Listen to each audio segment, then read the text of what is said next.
ಒಂದು untold story, ಒಂದು legendary ಸ್ಟೋರಿಯನ್ನು ಹೇಳೋದಕ್ಕೆ ಬಂದಿದ್ದೀನಿ.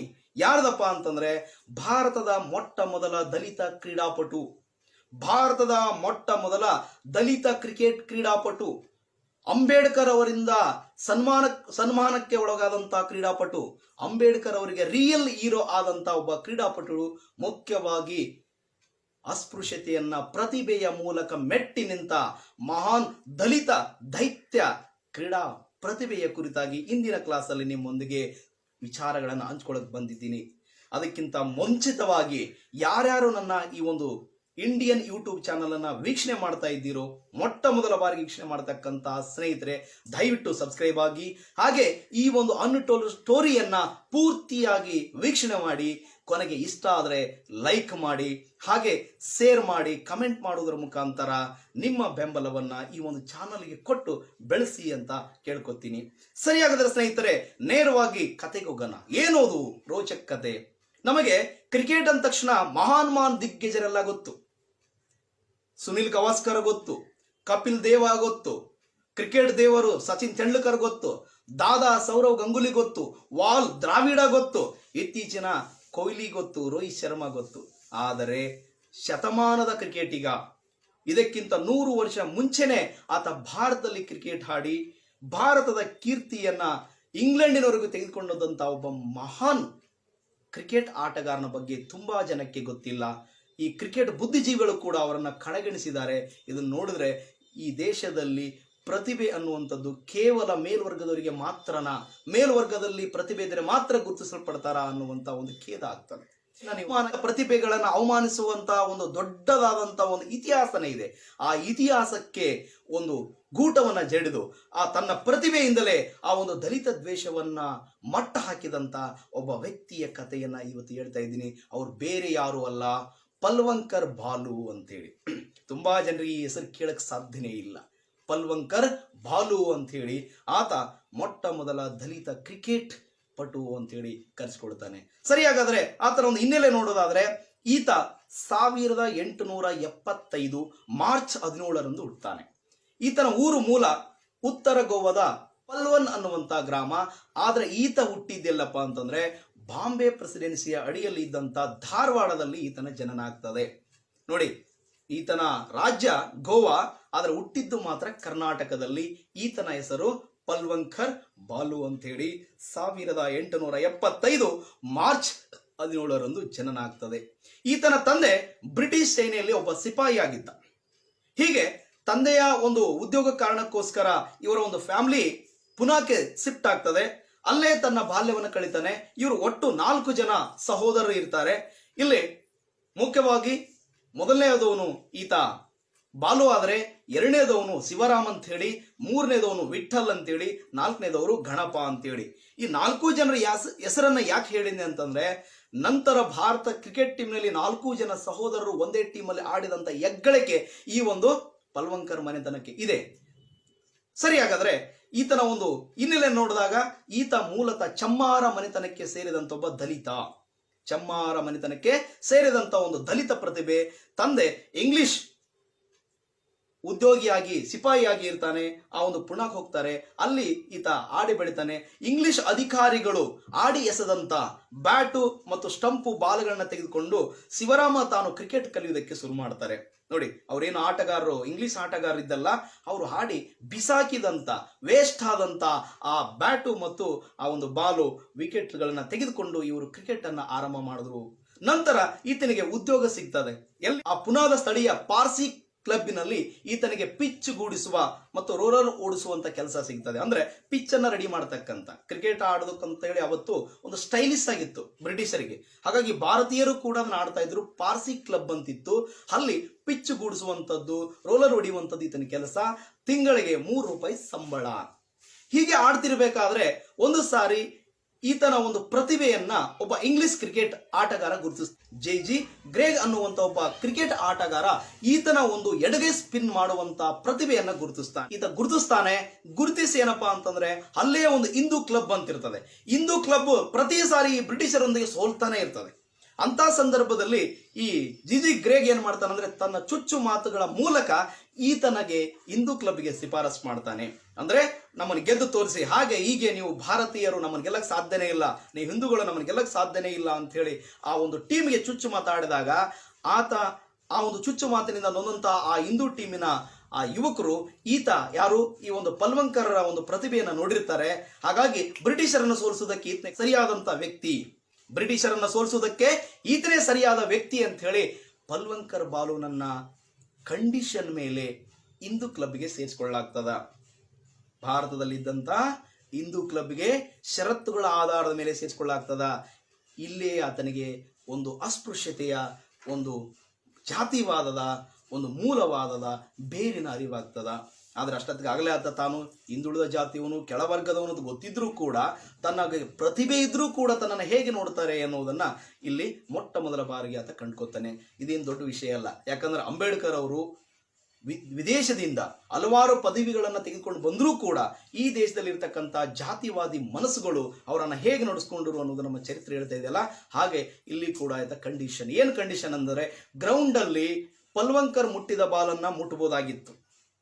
ಆತ ಬಾಲಿಂಗ್ ಮಾಡ್ತಾ ಇದ್ನಲ್ಲ, ಆ ಬಾಲನ್ನು ಬೇಕಾದ್ರೆ ಯಾರು ಬೇಕಾದ್ರೂ ಮುಟ್ಟಬಹುದಾಗಿತ್ತು. ಆದರೆ ಗ್ರೌಂಡಿನ ಆಚೆ ಅಂತ ಬಂದಾಗ ಆತ ಮುಖ ತೊಳಿಬೇಕಂದ್ರೂ ಕೂಡ ಇವ್ರ ಜೊತೆ ತೊಳೆಯುವ ಹಾಗೆ ಇದ್ದಿಲ್ಲ.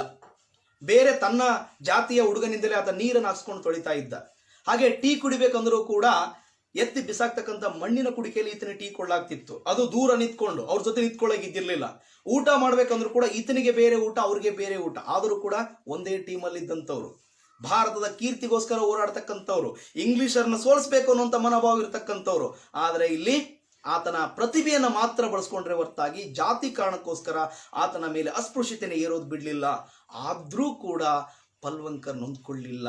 ಯಾಕೆ ಅಂತಂದ್ರೆ ಆತನಿಗೆ ಒಳಗೆ ಹೇಳ್ತಿತ್ತು, ನನ್ನ ಪ್ರತಿಭೆಯ ಮೂಲಕವೇ ಇವರಿಗೆ ಉತ್ತರವನ್ನು ಕೊಡಬೇಕು ಅಂತೇಳಿ. ಹೀಗೆ ತನ್ನ ಪ್ರತಿಭೆಯ ಮೂಲಕನೇ ಆತ ಆಟವನ್ನು ಶುರು ಮಾಡ್ತಾನೆ. ಅದ್ಭುತ ಬಾಲರ್ ಆಗ್ತಾನೆ. ಎಷ್ಟರ ಮಟ್ಟಿಗೆ ಅಂತಂದ್ರೆ ಇವತ್ತು ದೇಶೀಯ ಕ್ರೀಡೆ ಅಂತ ಬಂದಾಗ ರಣಜಿ ಕ್ರಿಕೆಟ್ ಅಂತೇಳಿ ಆಡಿಸ್ತಾ ಇರ್ತಾರೆ. ರಣಜಿ ಕ್ರಿಕೆಟ್ ಅನ್ನುವಂಥದ್ದು ಅತ್ಯಂತ ಉನ್ನತವಾದಂಥ ಕ್ರಿಕೆಟ್ ದೇಶಿಯಲ್ಲಿ. ಆ ರಣಜಿ ಅನ್ನುವಂಥದ್ದು, ರಣಜಿತ್ ಅನ್ನುವಂಥ ಪಟೌಟಿ ಮನೆತನದ ಒಬ್ಬ ದೇಶೀಯ ನವಾಬನಿಂದ ಕ್ರಿಕೆಟ್ ಬಂದ ಆ ಒಂದು ಹೆಸರು ಬಂದಂಥದ್ದು. ಆ ದೇಶೀಯ ನವಾಬನನ್ನೇ ವಿಕೆಟ್ ಕಿತ್ತಿ ಆತನಿಗೆ ಏನಪ್ಪ ತಿರುಗೇಟು ಕೊಟ್ಟಂತ ಒಬ್ಬ ಮಹಾನ್ ಬಾಲರ್ ಅಂತಂದ್ರೆ ಅದು ಪಲ್ವಂಕರ್ ಅಂತ ಹೇಳಿ ನೋಡ್ತೀವಿ ನಾವು. ಆ ರಣಜಿತ್ ಸಿಂಗನನ್ನ, ನವಾಬನನ್ನ ಸೋಲಿಸಿದಂಥವನು, ಆತನ ವಿಕೆಟ್ ಅನ್ನ ಕಿತ್ತಿದಂಥವನು ಯಾರಪ್ಪ ಅಂತಂದ್ರೆ ಪಲ್ವಂಕರ್ ಬಾಲು ಅಂತ ನೋಡ್ತೀವಿ. ಅಂಥ ಬಾಲು 1903-4 ಸಂದರ್ಭದಲ್ಲಿ ಇಂಗ್ಲೆಂಡ್ಗೆ ಹೋಗಿ ಕ್ರಿಕೆಟ್ ಆಡ್ತಾನೆ. ಹಾಗೆ ಏನಪ್ಪಾ ಅಂತಂದ್ರೆ ಭಾರತದಲ್ಲಿ ಈತ ಬೌಲಿಂಗ್ ಬರ್ತಾನಂತಂದ್ರೆ ಬ್ರಿಟಿಷರ್ ನಡುತ್ತಾ ಇದ್ದರಂತೆ. 6 ಬಾಲುಗಳನ್ನ 6 ವಿಭಿನ್ನ ರೀತಿಯ ಶೈಲಿಯಲ್ಲಿ ಹಾಕ್ತಿದ್ದಂತೆ ಈತ ಸ್ಪಿನ್ ಅನ್ನ. ಹಾಗಾಗಿ ಇವತ್ತು ಕೂಡ ಸುಮಾರು ಜನ ಮಹಾನ್ ಕ್ರಿಕೆಟ್ ಆಟಗಾರ ಹೇಳ್ತಾರೆ, ಪಲ್ವಂಕರ್ ಬಾಲುನ ತರದ ಆಟಗಾರ ಇನ್ನೂವರೆಗೂ ಬಂದೇ ಇಲ್ಲ, ಇನ್ನೂವರೆಗೂ ಅಂತ ಆ ರೀತಿ ಬಾಲ್ ಮಾಡೇ ಇಲ್ಲ ಅಂತ. ಯಾಕಂದ್ರೆ ತನ್ನ ಟ್ರ್ಯಾಕ್ ರೆಕಾರ್ಡ್ ಹೇಳ್ತದೆ ಕೇವಲ 33 ಪಂದ್ಯಗಳು. ಆ 33 ಪಂದ್ಯಗಳು 179 ವಿಕೆಟ್ ಅನ್ನ ಕಿತ್ತಾರೆ ಅವರು. ಜೊತೆಗೆ ಬ್ಯಾಟ್ಮನ್ಸ್ ಕೂಡ ಆಗಿ 753 ರನ್ಗಳನ್ನು ಹೊಡಿತಾರೆ. ಇದರಲ್ಲೂ ಮುಖ್ಯವಾಗಿ ಅವರು ಇನ್ನಿಂಗ್ಸ್ ಒಂದರಲ್ಲಿ 5 ವಿಕೆಟ್ನ ಗೊಂಚಲನ್ನ 17 ಬಾರಿ ತೆಗೆದ್ರೆ, ಇನ್ನಿಂಗ್ಸ್ ಒಂದರಲ್ಲಿ 10 ವಿಕೆಟ್ನ ಗೊಂಚಲನ್ನ ಸುಮಾರು 4 ಬಾರಿ ತೆಗಿತಾರೆ. ಅವರ ಜೀವನ ಶ್ರೇಷ್ಠ ಬೌಲಿಂಗ್ ಸಾಧನೆ 103 ರನ್ ನೀಡಿ 8 ವಿಕೆಟ್ ಅನ್ನ ತೆಗೆದದ್ದು. 1911ರಲ್ಲಿ ಇಂಗ್ಲೆಂಡ್ ಅವರು ಕ್ರಿಕೆಟ್ ಅನ್ನ ಗೆದ್ಕೊಂಡು ಬಂದಾಗ ಅವರಿಗೆ ಮಾನ್ಯ ಡಾಕ್ಟರ್ BR ಅಂಬೇಡ್ಕರ್ ಅವರೇ ಸ್ವಾಗತ ಭಾಷಣ ಮಾಡಿ ಸನ್ಮಾನ ಮಾಡ್ತಾರೆ. ಹಾಗಾಗಿ ಅಂಬೇಡ್ಕರ್ ಅವರು ಅವರನ್ನ ತಮ್ಮ ರಿಯಲ್ ಹೀರೋ ಅಂತ ಕರ್ಕೋತಾರೆ. ಯಾಕಂದ್ರೆ ಆಟದ ಮೂಲಕವೇ ಆ ಒಂದು ಅಸ್ಪೃಶ್ಯತೆಗೆ ತಿರುಗೇಟು ನೀಡಿದಂತ ಒಂದು ಮಹಾನ್ ಪ್ರತಿಭೆ ಯಾವುದಪ್ಪ ಅಂತಂದ್ರೆ ಪಲ್ವಂಕರ್. ನಂತರ ಅವರ ತಮ್ಮಂದಿರು ಕೂಡ ಆಡಕ್ಕೆ ಶುರು ಮಾಡ್ತಾರೆ. 1911ರಷ್ಟೊತ್ತಿಗೆ 4 ಜನ ಸಹೋದರರು ಹಿಂದೂ ಕ್ಲಬ್ ಅಲ್ಲಿ ಇರ್ತಾರೆ. ನೋಡಿ, ಹೆಸರೇ ಹಿಂದೂ ಕ್ಲಬ್ ಅಂತೇಳಿ. ಆ ಹಿಂದೂ ಕ್ಲಬ್ ಅಲ್ಲಿ 11 ಜನ ಆಟಗಾರರಲ್ಲಿ 4 ಜನ ಆಟಗಾರರು ಈ ಒಂದು ಪಲ್ವಂಕರ್ ಮನೆತನದವರು. ಇಲ್ಲಿ ಬಾಲು, ಶಿವರಾಮ, ಗಣಪ ಮತ್ತು ವಿಠ್ಠಲ. ಆದರೆ ಈ ಜಾತಿ ಕಾರಣಕ್ಕೋಸ್ಕರ ಇಷ್ಟೊಂದು ಪ್ರತಿಭೆ ಇದ್ರೂ ಕೂಡ ಈ ಪಲ್ವಂಕರ್ ಬಾಲು ಅವರಿಗೆ ಕ್ಯಾಪ್ಟನ್ಸಿ ಸಿಗೋದೇ ಇಲ್ಲ. ಆದರೂ ಕೂಡ ನೊಂದ್ಕೊಳ್ಳೋದಿಲ್ಲ. ಅವರು ತಮ್ಮ ಪ್ರತಿಭೆಯನ್ನು ತೋರಿಸ್ತಾರೆ. ನಂತರದ ದಿನಮಾನಗಳಲ್ಲಿ ಅವರ ತಮ್ಮ ವಿಠ್ಠಲ್ಗೆ ಈ ಒಂದು ಕ್ಯಾಪ್ಟನ್ಸಿ ಸಿಗ್ತದೆ. ಅಂದ್ರೆ ಅದು 4 ಜನ ಸಹೋದರರು ತಮ್ಮ ಪ್ರತಿಭೆಯ ಮೂಲಕ, ತಮ್ಮ ಕ್ರೀಡಾ ಮನೋಭಾವದ ಮೂಲಕ ದಕ್ಕಿಸಿಕೊಂಡಂತ ಒಂದು ಪಟ್ಟ ಅಂತ ಕೂಡ ನಾವಿಲ್ಲಿ ಗಮನಿಸಬಹುದು. 1920ರ ನಂತರ ಅಂಬೇಡ್ಕರ್ ಒಟ್ಟಿಗೆ ಅವರು ಸಮಾಜ ಸೇವೆ ಕೂಡ ಮಾಡಕ್ಕೆ ಶುರು ಮಾಡ್ತಾರೆ. ಬರೀ ಕ್ರಿಕೆಟ್ ಆಟಗಾರಾಗಿ ಅಷ್ಟಲ್ಲ, ಅಸ್ಪೃಶ್ಯತೆಗೆ ಒಳಗಾದಂಥ ಜನಗಳ ಸೇವೆಯನ್ನು ಮಾಡೋದಕ್ಕೆ ಶುರು ಮಾಡ್ತಾರೆ. ಹಾಗಾಗಿ ಸುಮಾರು ಸಾರಿ ಅಂಬೇಡ್ಕರ್ ಜೊತೆ ಮುಖಾಮುಖಿ ಭೇಟಿ ಆಗ್ತದೆ. ಕೊನೆಗೆ 1932 ನಂತರ ರಾಜಕೀಯ ಕೂಡ ಬರ್ತಾರೆ. ಮುಖ್ಯವಾಗಿ ಹಿಂದೂ ಮಹಾಸಭಾದಿಂದ ಅವರು ಬಾಂಬೆ ಮುನ್ಸಿಪಲ್ಲಿ ನಿಂತ್ಕೊಂಡು ಸೋಲನ್ನ ಅನುಭವಿಸ್ತಾರೆ. ದುರಂತ ಅಂತಂದ್ರೆ ನಂತರ ದಿನಮಾನಗಳಲ್ಲಿ ಅಂಬೇಡ್ಕರ್ ವಿರುದ್ಧನೇ ಕಾಂಗ್ರೆಸ್ ಪರವಾಗಿ ನಿಲ್ಲುವಂತ ಒಂದು ಸ್ಥಿತಿ ಬರ್ತದೆ. ಅದನ್ನು ಕೂಡ ಹೇಳ್ಕೋತಾರೆ, ನನಗೆ ಗೊತ್ತಾಗ್ಲಿಲ್ಲ, ಇದನ್ನು ಬಹಳ ತಪ್ಪು ಮಾಡಿದೆ ಅಂತ. ಆದ್ರೆ ಒಂದು ಏನಪ್ಪಾ ಅಂತಂದ್ರೆ ಅಂಬೇಡ್ಕರ್ ಅವರು 1935 ಸಂದರ್ಭದಲ್ಲಿ ಏನು ಹಿಂದೂ ಧರ್ಮವನ್ನು ತ್ಯಜಿಸ್ತೀನಿ ಅಂತ ಹೇಳಿಕೆ ಕೊಡ್ತಾರಲ್ಲ, ಸ್ವಲ್ಪ ಅದಕ್ಕೆ ಇವರು ವ್ಯಗ್ರ ಆಗ್ತಾರೆ. ಯಾಕೆ ಅಂತಂದ್ರೆ ಇನ್ನೊಂದು ಧರ್ಮದಲ್ಲಿ ಹೋಗಿ ನಮ್ಮನ್ನ ನಾವು ಸಾರ್ಥಕ ಪಡಿಸ್ಕೊಳ್ಳೋಕೆ ಸಾಧ್ಯ ಇಲ್ಲ, ನನಗೆ ಅಂಬೇಡ್ಕರ್ ಮೇಲೆ ಅಪಾರವಾದ ಗೌರವ ಇದೆ, ಮತಾಂತರ ಆಗೋದಂದ್ರೆ ಆತ್ಮಹತ್ಯೆ ಅನ್ನುವಂಥ ಒಂದು ಸ್ಟೇಟ್ಮೆಂಟ್ ಅನ್ನ ಕೊಡ್ತಾರೆ. ಅವ್ರ ಉದ್ದೇಶ ಇದೇ ಧರ್ಮದಲ್ಲಿ ಇದ್ಕೊಂಡೆ ನಾವು ನಮ್ಮ ಒಂದು ಪ್ರತಿಭೆ ಮೂಲಕ ಬೆಳಿಬೇಕು ಅನ್ನುವಂಥದ್ದು. ಆದರೆ ಅದು ಸುಳ್ಳು ಅನ್ನೋದು ಆಮೇಲೆ ಅವ್ರಿಗೆ ಗೊತ್ತಾಗ್ತದೆ. ಬಟ್ ಅಷ್ಟೊತ್ತಿಗೆ ಕಾಲನೇ ಮಿಂಚೋಗಿರ್ತದೆ. ಅಂಬೇಡ್ಕರ್ ವಿರುದ್ಧನೇ ನಿಲ್ಲುವಂಥ ಸ್ಥಿತಿ ಬರ್ತದೆ. ಅಲ್ಲಿ ಕಾಂಗ್ರೆಸ್ ಇವರನ್ನ ನಿಲ್ಲಿಸ್ತದೆ. ವಲ್ಲಭಾಯಿ ಪಟೇಲ್ ಅವರು ಇವರನ್ನು ಗುರುತಿಸ್ತಾರೆ. ನೋಡಿ, ಗಮನಿಸ್ಬೇಕು ನಾವು. ಇವರನ್ನು ಯಾರ್ಯಾರು ಗಮನಿಸಿದ್ರು ಅಂತಂದ್ರೆ, ಆರಂಭದಲ್ಲಿ ಕ್ರಿಕೆಟ್ ಆಡಿ ಗೆದ್ದು ಬಂದಾಗ ಅದರಲ್ಲೂ ಮುಖ್ಯವಾಗಿ ಒಂದ್ ಕಡೆ ಬರ್ತದೆ ಇವ್ರದ್ದು ಏನಪ್ಪಾ ಅಂತಂದ್ರೆ, ಪುಣಾದಲ್ಲಿ ಕ್ರಿಕೆಟ್ ಆಡಿ 7 ವಿಕೆಟ್ ತೆಗಿತಾರೆ. 7 ವಿಕೆಟ್ ತೆಗೆದಾಗ ಇವರನ್ನ ಆನೆಯ ಮೇಲೆ ಕೂಡಿಸಿ ಮೆರವಣಿಗೆ ಮಾಡಿದ್ರಂತೆ. ನೆನ್ಪಿಟ್ಕೊಳ್ಳಿ, ಒಬ್ಬ ದಲಿತನನ್ನ, ಯಾವ ದಲಿತನ ಒಂದು ಜೊತೆ ಕೂತ್ಕೊಂಡ್ರೆ ಅವಮಾನ ಆಗುತ್ತಂತ ಅನ್ಕೊಂಡಿದ್ರು, ಯಾವ ದಲಿತನ ಜೊತೆ ಊಟ ಮಾಡಿದ್ರೆ ಅವಮಾನ ಆಗುತ್ತೆ ಅನ್ಕೊಂಡಿದ್ರು, ಯಾವ ದಲಿತನನ್ನ ಮುಟ್ಟಿದ್ರೆ ಮೈಲಿಗೆ ಆಗುತ್ತೆ ಅನ್ಕೊಂಡಿದ್ರು, ಅದೇ ಜನ ಅವತ್ತು ಆತ 7 ವಿಕೆಟ್ ಕಿತ್ತಿದ ಅನ್ನೋ ಕಾರಣಕ್ಕೋಸ್ಕರ ಆನೆಯ ಮೇಲೆ ಮೆರವಣಿಗೆ ಮಾಡಿಸ್ತಾರೆ. ನಂತರ MG ರಾನಡೆ ಅವರು ಅವ್ರಿಗೆ ಹೂಮಾಲೆ ಹಾಕಿ ಸನ್ಮಾನ ಮಾಡ್ತಾರೆ. MG ರಾನಡೆ ಅವರು, ಹಾಗೆ ಬಾಲಗಂಗಾಧರ್ ತಿಲಕ್ ಅವರು ಇವ್ರ ಬಗ್ಗೆ ಮೆಚ್ಚುಗೆಯ ಮಾತುಗಳನ್ನ ಆಡ್ತಾರೆ. ಈ ರೀತಿ ಏನಪ್ಪಾ ಅಂತಂದ್ರೆ, ಅಸ್ಪೃಶ್ಯನಾಗಿ ಹುಟ್ಟಿ ಒಬ್ಬ ಕ್ರಿಕೆಟ್ ದೈತ್ಯನಾಗಿ ಬೆಳೆದ, ಆದರೂ ಕೂಡ ಅವರು ಮಾಡಿದ ಸಾಧನೆಗೆ ಸಿಗಬೇಕಾದಂತ ಗೌರವ ಆಧಾರಗಳು ಇರದೇ ಇರೋದು ಕೂಡ ಅದು ಇವತ್ತಿಗೂ ಕೂಡ ಕಾರಣ ಏನಪ್ಪಾ ಅಂತಂದ್ರೆ, ಈ ದೇಶದಲ್ಲಿ ಇರ್ತಕ್ಕಂಥ ಜಾತಿ ವ್ಯವಸ್ಥೆ ಅಂತ ನಾವಿಲ್ಲಿ ನೋಡ್ಬೋದು. ಅದರ ಮಧ್ಯೆನೂ ಕೂಡ ತಮಗೆ ಎಷ್ಟು ಸಾಧ್ಯನೋ ಅಷ್ಟನ್ನ ಅವರು ಸಾಧನೆ ಮಾಡ್ತಾನೆ ಬೆಳೀತಾರೆ. ಕೊನೆಗೆ ಏನಪ್ಪಾ ಅಂತಂದ್ರೆ 1955ರಲ್ಲಿ ಅವರು ಸಾವನ್ನಪ್ಪಿದ್ರು ಅಂತ ನೋಡ್ತೀವಿ. ಅಂದ್ರೆ ಇಲ್ಲಿ ಮುಖ್ಯವಾಗಿ ಅವರು ಸುಮಾರು 70 ವರ್ಷಗಳ ಕಾಲ ಬದುಕಿದ್ರು.